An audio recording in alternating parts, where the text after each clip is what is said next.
Hi everyone, हमारे साथ आज है Arshi and she is an authority in mental health with over 23 years of work experience of therapy services.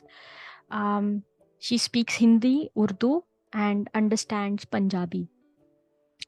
Moreover, she also serves as a mentor for people who have a degree in psychology from different countries and would come to Canada to practice therapy.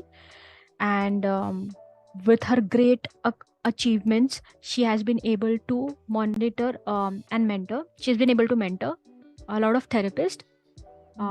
So much so that before they can complete their certification course, they already have a job. So that's a success story for Arshi and how successful Arshi is. So thank you so much, Arshi, for joining us today for Book My Therapy. और मेरे कुछ questions हैं Okay, sure. with reference to creating awareness for mental health, because most of the times mental health काफ़ी deny की जाती है, जैसे कि ये चीज़ कोई एग्जिस्ट ही नहीं करती, या तो हमें शेम गिल्ट महसूस होती है सीख करने में थेरेपी सर्विसेज. तो the end goal of this conversation is to create awareness about mental health, normalize seeking therapy, and in a language that most likely people would prefer. पहला क्वेश्चन है कि यहाँ पे जब एक इमिग्रेंट आता है, because you are also a first generation immigrant, so this question is serving an audience who are first generation immigrants as well. So यहाँ पे जब एक immigrants आते हैं तो काफ़ी खुश होते हैं, एंड काफ़ी उनके होप्स ड्रीम्स एक्सपेक्टेशंस होते हैं एक अलग कंट्री में रहने के. तो आपके एक्सपीरियंस के बेसिस पे मेंटल हेल्थ चैलेंजेस वो कौन से फेस करते हैं, वो क्या होते हैं, एंड ये over a period of time कैसे डेवलप होते हैं.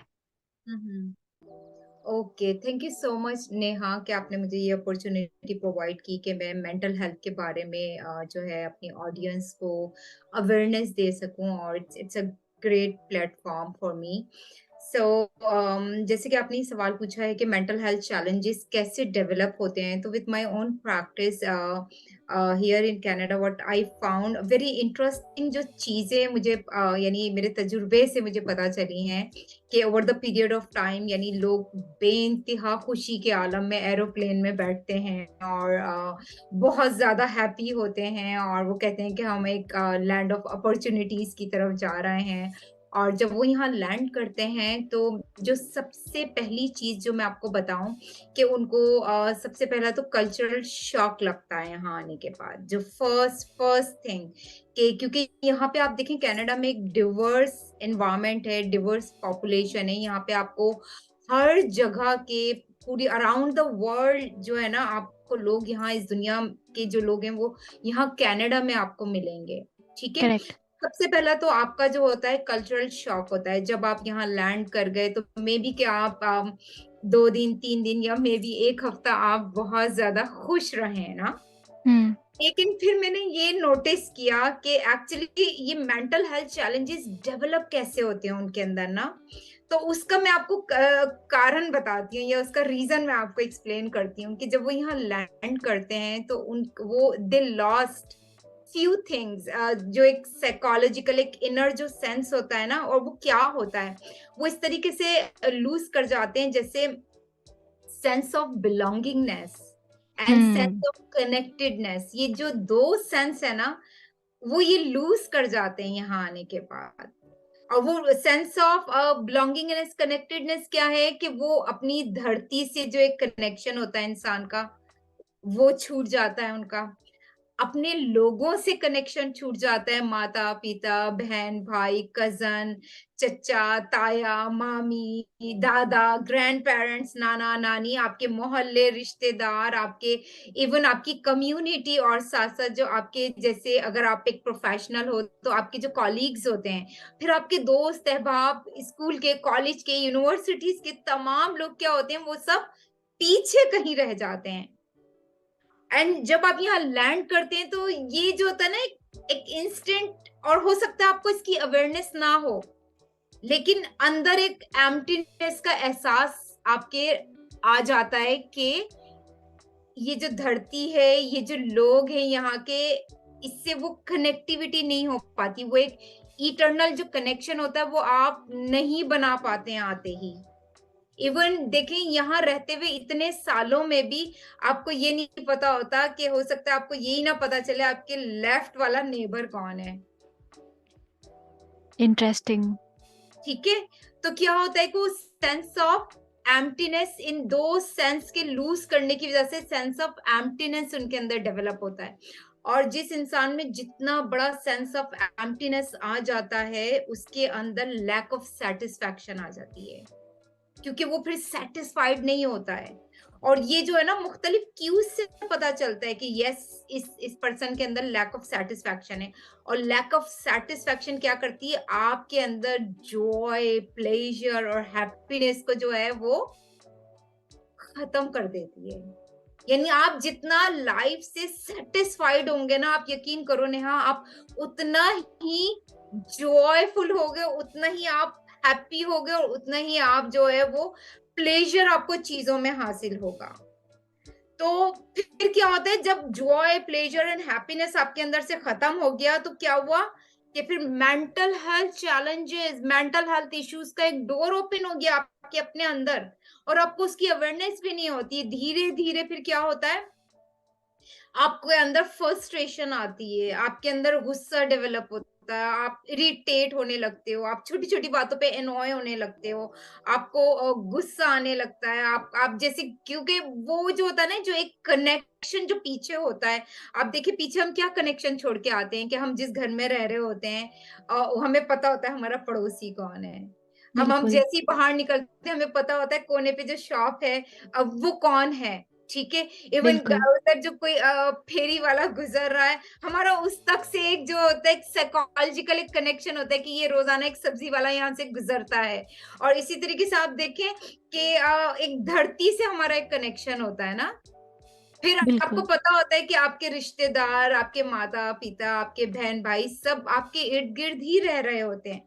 और सबसे बड़ी बात मैं आपको बताऊँ कि जो sense of connectedness and belongingness, जैसे मैंने आपको बताया, ये 2 चीज़ें एब्सेंट हो जाती हैं इंसान के अंदर से। और वो कैसे एब्सेंट होती हैं, जैसे अगर इस चीज़ को बहुत बहुत गौर से मैंने इन चीज़ों को ऑब्ज़र्व करा अपने क्लाइंट के अंदर, तो जैसे एक जो sense of belongingness and connectedness है, जैसे एक धरती से ताल्लुक है, एक आपकी ज़बान जो आप बोलते हैं, भाषा बोलते हैं, उससे आपका जो ताल्लुक है, वो ताल्लुक तो यहाँ आके खत्म हो गया है ना। यहाँ आके आपको एक नई भाषा सीखनी पड़ती है। और आप देखें बहुत सारी बातों का जो मतलब है, जिससे आपको एक एक इटर्नल जॉय आपके अंदर आता है, वो अपनी भाषा में आता है। और उसी उसी लफ्ज़ को जब आप इंग्लिश लैंग्वेज में ट्रांसलेट करके जब कनेक्ट करते हैं यहाँ के लोगों से, तो वो वो वो कनेक्टिविटी नहीं आ पाती है अंदर।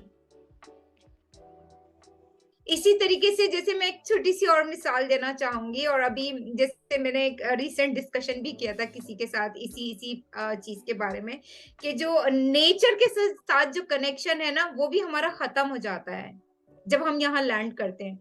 और वो कैसे खत्म होता है, जैसे मैं एक छोटी-सी मिसाल दूँगी, नेचर में से बारिश की मिसाल दूँगी। वाओ। जैसे बारिश होती है बैक होम में, अगर मैं इंडिया का बताऊं, या मैं अगर अपना तजुर्बा शेयर करूं पाकिस्तान का, कि जब बारिश होती है तो बारिश पाकिस्तान के अंदर एक जॉय, प्लेजर एंड एक हैप्पीनेस लेके आता है। वो जैसी पहली बूंद पड़ती है तो एक जो मट्टी की सोंधी सोंधी खुशबू आपको आती है, एंड वो आपको इस कदर एक अच्छा आपको एहसास आपके अंदर जगाती है वो चीज। फिर क्या होता है कि बारिश के मौसम में आप देखें कि लोग बारिश में नहाते हैं, और जब वो बिल्कुल। नहाते हैं, भीगते हैं, तो दे फील सो गुड। इसी तरीके से हमारे कल्चर में क्या होता है कि जैसी बारिश हुई तो हमारे यहाँ खाने का बड़ा एहतमाम होता है। जैसे पकोड़े बन रहे हैं, गुलगुले बन रहे हैं, या पूरियाँ बन रही, और चने का वो बन रहा है, या समोसे, इस टाइप की चीज़ों का जैसे बहुत ज़्यादा रिवाज है हमारे कल्चर में ना पाकिस्तान में। तो वो एक कनेक्शन जो है वो फूड का और बारिश का आपस में एक लिंक कर रहा होता है ना। और आप देखें कि यहाँ जब बारिश होती है, तो लोग अमूमन ये कहते हैं कि वो उस तरीके से रिलेट नहीं कर पाते हैं, उनका दिल नहीं करता है कि वो उस बारिश में जाएँ और नहाएँ, या वो या शायद यहाँ की मिट्टी में वो खुशबू भी नहीं है, या बारिश हो रही है तो उनका बिल्कुल भी मन नहीं करता कि वो जाएँ और जाके कढ़ाई चढ़ाएँ और पकोड़े या गुलगुले या पूरियाँ तलने खड़े हो जाएँ। वो कहते हैं कि वो जो बारिश, यहाँ की जो बारिश है, वो एहसास उनके अंदर नहीं जगाती है। या दूसरे अल्फाज में अगर आप कहें कि बारिश के साथ वो सेंस ऑफ बिलॉन्गिंगनेस और सेंस ऑफ कनेक्टेडनेस मिसिंग है। तो क्या होता है कि ये तो मैंने सिर्फ एक बारिश की मिसाल दी है, अगर आप और भी नेचर में और चीज़ों को एक्सप्लोर करें ना, तो आप की अकल दंग रह जाएगी कि यानी हम कितनी चीज़ों में क्या-क्या कुछ खो रहे हैं और कितना कुछ मिस कर रहे हैं, और ये कैसे हमारी मेंटल हेल्थ पे इफ़ेक्ट डाल रही है। अब ये मेंटल बिल्कुल। हेल्थ पे कैसे इफ़ेक्ट डालती है कि अब हम जॉय, प्लेज़र तो हमें मिल ही नहीं रहा सुबह से रात तक। बारिश भी हो रही है, लेकिन वो बारिश जॉय तो लेके नहीं आ रही ना। फिर क्या है कि हम जब हमारे अंदर जॉय नहीं आ रहा, तो फिर क्या आ रहा है हमारे अंदर? हमारे अंदर आ रही है फ्रस्ट्रेशन। लोगों में बहुत ज़्यादा जो मैंने ऑब्ज़र्व ऑब्ज़र्व किया है वो इरिटेशन, फ्रस्ट्रेशन, एनॉय होना, एंगर चैलेंजेस, फिर फैमिलीज़ में वॉयलेंस बढ़ने लगता है। फिर क्या होता है साथ-साथ एंग्ज़ायटी डेवलप होने लगती है और मूड स्विंग्स डेवलप होने लगते हैं कि आपको बारिश हो रही है लेकिन आपको अच्छा नहीं लग रहा। And sometimes you are nostalgic, और समटाइम्स उस बारिश में खड़े होके आप उस पिछले उसको याद कर रहे हैं, यानी you are not mindful about about this situation. और फिर क्या होता है कि फिर डिप्रेशन डेवलप होता है, एंग्जाइटी डेवलप होती है, और साथ में क्या होता है कि जब ये तमाम जब एक्सपीरियंसेस इंसान को हो रहे होते हैं, तो उसके अंदर जो ऑलरेडी एग्जिस्टिंग इश्यूज होते हैं, जो वो पीछे से लेके आ रहा होता है, चाहे वो जेनेटिकली हो, इमोशनल इश्यूज हैं, क्योंकि हर इंसान में कुछ ना कुछ इश्यूज हो रहे होते हैं। और जब वो चीज़ वो लेके यहाँ पे लैंड करता है, तो क्या होता है कि इन इन लैक ऑफ कनेक्शन की वजह से, लैक ऑफ एम्प्टीनेस की वजह से क्या होता है कि वो एग्जिस्टिंग इश्यूज एकदम से सरफेस पे आ जाते हैं। तो एक तो ये है कि मेंटल हेल्थ इश्यूज इस वजह से डेवलप होते हैं, और उसके साथ मैं आपको बताऊं कि होता क्या है फिर यहाँ आने के बाद कि उनको कल्चरल शॉक के बाद क्या होता है कि जैसे वो अगर आए हैं डॉक्टर्स की कैटेगरी में, आए हैं कि जी हमें यहाँ डॉक्टर्स की जरूरत है, वो एज अ डॉक्टर उन्होंने यहाँ लैंड किया। तो जब वो यहाँ आते हैं तो देन दे रियलाइज कि उनको तो दोबारा से एग्जाम देना है, उनको दोबारा से अपनी जैसे वो करनी है, ट्रेनिंग करनी है। तो क्या होता है कि वो एक तरीके का वो भी उनके लिए एक शॉक होता है, एक ट्रॉमा होता है, and they realise within a week कि दे आर नथिंग, कि जो डॉक्टर्स आ रहे हैं, इंजीनियर्स आ रहे हैं, या आप देखें पीएचडीज भी इवन आ रहे हैं, तो they realise in their own field कि उनकी उनकी जैसे वो जो है क्रेडिबिलिटी नहीं है डिग्रीज की। या एक जो सबसे कॉमन जो प्रॉब्लम यहाँ देखने में आता है कि आप जैसे बाहर से अकाउंटिंग का एक्सपीरियंस लेके आए, पाकिस्तान से, इंडिया से, कहीं से भी, या आप जो है टीचिंग का एक्सपीरियंस लेके आए हैं, या आप नर्स का एक्सपीरियंस लेके आए हैं, लेकिन जब आप यहाँ आते हैं और जॉब के लिए अप्लाई करते हैं, तो वो सबसे पहला सवाल आपसे यही पूछते हैं, आपका कैनेडियन एक्सपीरियंस क्या है? यानी जो आपका पिछला एक्सपीरियंस है, भले चाहे वो आपका 25 साल का एक्सपीरियंस है, वो सारा साइड पे हो जाता है। एंड दे आस्क बिल्कुल। कि आपका कैनेडियन एक्सपीरियंस क्या है? अच्छा चलें कोई बात नहीं, कैनेडियन एक्सपीरियंस आपका नहीं है, जब आप काम करेंगे तो वो भी हो जाएगा। तो अव्वल तो आपको फॉरेन मेन स्ट्रीम में जॉब मिलती नहीं है। क्या होता है फिर आप वॉलंटियर के लिए जाते हैं कि चलो हम वॉलंटियर, जैसे यहाँ पुश किया जाता है ना कि आप वॉलंटियर करें तो आपको जॉब मिलेगी। इवन आप यकीन नहीं करोगे नेहा कि जब आप वॉलंटियर के लिए अप्लाई करते हो और उसके इंटरव्यू में आप जाते हो, तो सबसे पहले आपसे ये पूछते हैं कि कैनेडियन एक्सपीरियंस क्या है ये वॉलंटियर वर्क करने के लिए। तो आप देखो ये कितना एक पजल है, यानी आप अगर वॉलंटियर अपॉर्चुनिटी दोगे ही नहीं, तो तजुर्बा आएगा कहाँ से आपके अंदर? बिल्कुल। बिल्कुल। और वो उस तजुर्बे का क्या है जो आप पीछे से लेकर के आ रहे हो? फिर क्या होता है, फिर ये चीजें इस तरीके से क्या होता है एक्यूमुलेट होनी शुरू होती हैं। फिर जब यहाँ आते हैं लोग, तो मैं आपको ये बताना चाह रही हूँ कि मेंटल हेल्थ इश्यूज डेवलप कैसे होते हैं। फिर उनको ये एहसास हो गया दे आर नथिंग, उनको दोबारा से स्क्रैच से सब कुछ स्टार्ट करना है। अब बाज़ औक़ात और मेजॉरिटी लोग अपनी लाइफ़ के उस पॉइंट पे आते हैं, बेशक वो बहुत अच्छे स्टूडेंट रहे होंगे अपने ज़माने में, लेकिन वो लाइफ़ के इस उस पॉइंट पे आते हैं जहाँ वो 2 या 3 बच्चों की रिस्पॉन्सिबिलिटीज़ हैं और वो इतनी एक लाइफ़ गुज़ार चुके हैं, अपने कुछ उनके भी अपने हेल्थ इश्यूज़ होते हैं और फिर साथ क्या है कि यहाँ आने के बाद जो सबसे पहली चीज़ आपको रियलाइज़ होती है लैक ऑफ सपोर्ट कि जैसे बैक होम में अगर आप डॉक्टर हैं, आप इंजीनियर हैं, आप यूनिवर्सिटी प्रोफेसर हैं, यू कैन अफोर्ड काम करने वाले लोग कि आपको कपड़े धोने वाला भी मिला हुआ है, आपने खाना बनाने के लिए भी रखी हुई है, आपने घर की सफाई के लिए भी रखी हुई है, इस्त्री के लिए भी रखी हुई है and you are with your professional life back home.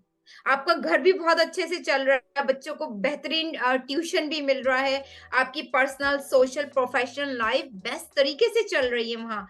लेकिन जब आप यहाँ आए तो यहाँ तो सपोर्ट ही नहीं है ना, यानी यहाँ पे आपको लॉन्ड्री भी खुद करनी है, बर्तन भी खुद धोने हैं, आपको इस्त्री भी खुद करनी है, घर भी आपको खुद मैनेज करना है, डस्टिंग भी खुद करनी है, कुकिंग भी खुद करनी है, रोटियाँ भी आपको खुद बनानी है और साथ में आपने बच्चों की टेक केयर भी करनी है।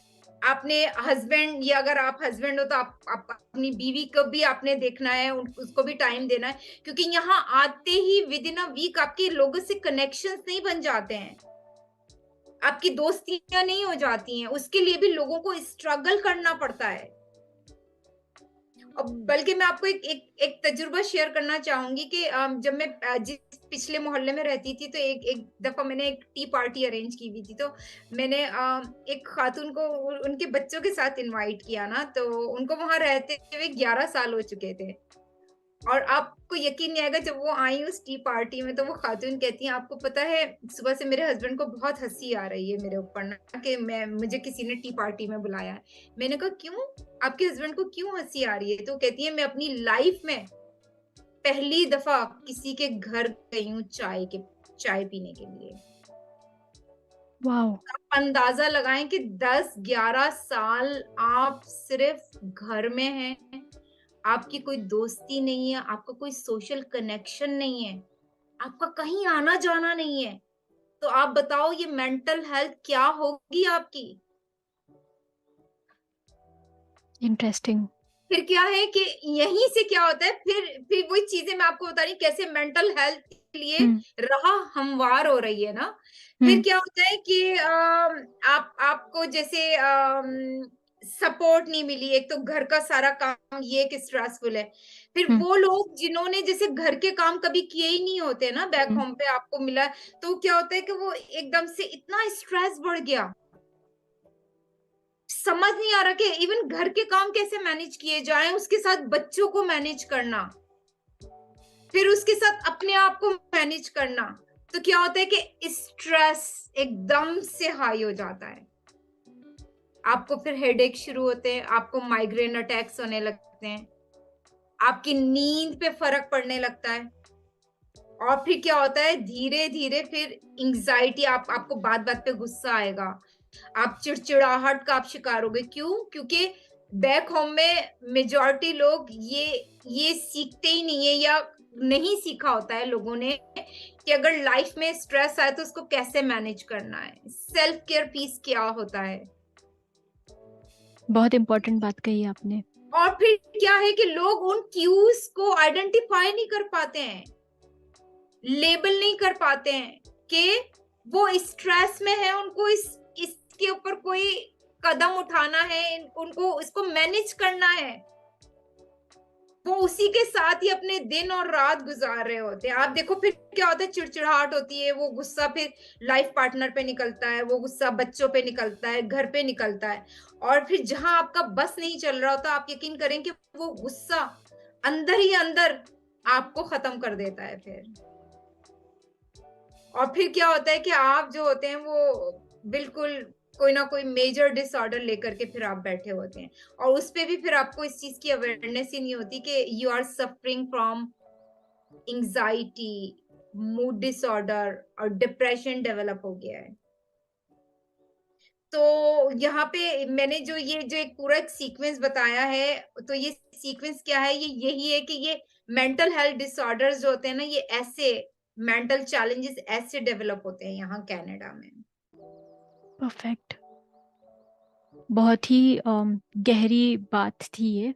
तो मुझे भी थोड़ा एब्जॉर्ब करने के लिए टाइम लगा कि आप बहुत ही ज़्यादा रूट में गए थे कि ये शुरू कैसे होता है।